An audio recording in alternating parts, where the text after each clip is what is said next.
Hello, I'm David Chaston with 90 at 9, brought to you by interest.co.nz. This week, get everything you need to know in 90 seconds at 9 o'clock. With news, the head of Australia's ASIC has ripped into the auditing firms over there. But first, there was an impressive consumer confidence survey out earlier today in the US. That showed confidence increased to its highest level in almost 17 years in October, after remaining relatively flat in September. Consumers' assessment of current conditions improved, boosted by their job market, which has not received such favourable ratings since the summer of 2001. Consumers were also considerably more upbeat about the short-term outlook, with the prospect of improving business conditions as the primary driver. Confidence remains high amongst American consumers, and their expectations suggest the economy will continue expanding at a solid pace for the remainder of the year. And new data out today shows the American home ownership rate rising again, and for the fifth quarter in a row. It is now at 63.9%. The equivalent New Zealand rate is 62.9%. The World Bank has released its Doing Business 2018 report, and New Zealand tops the rankings for the second year in a row, ahead of Singapore and Denmark. Interestingly, our score for this survey is miles ahead of second place Singapore. In China, there's a hint of drag in their latest official PMI reports. Both slipped for the period ahead of the Communist Party Congress. The manufacturing index fell to 51.6 in October from 52.4 in September, and the services index fell to 54.3. Both are still showing good signs of expansion, however, despite their slippage.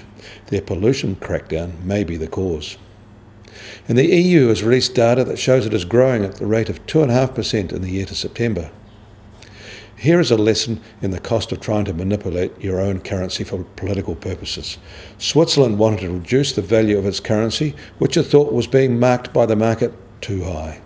So it bet the store. At first the policy was a dud. The Swiss franc rose even though they had poured billions into the effort. But they kept going, eventually pouring an incredible 750 billion US dollars into the effort. And that has finally worked.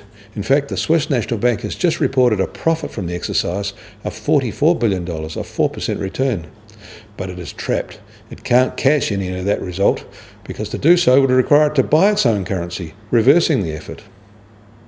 In Australia, the outgoing head of ASIC has said in an interview with the AFR that the quality of Australian corporate audits is appalling and getting worse, potentially leading to an Enron-style corporate collapse. It is so bad, he said, that government intervention in the audit market, that's assigning auditors to jobs and setting the fees they can charge, should be seriously considered.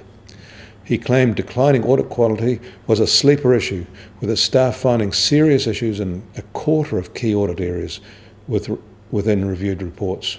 And he claimed the big four accounting firms, that's Deloitte, EY, KPMG and PwC, have privately acknowledged the problem, but publicly wanted to keep a lid on the questions about the quality of their auditing services. These firms have disputed that, though.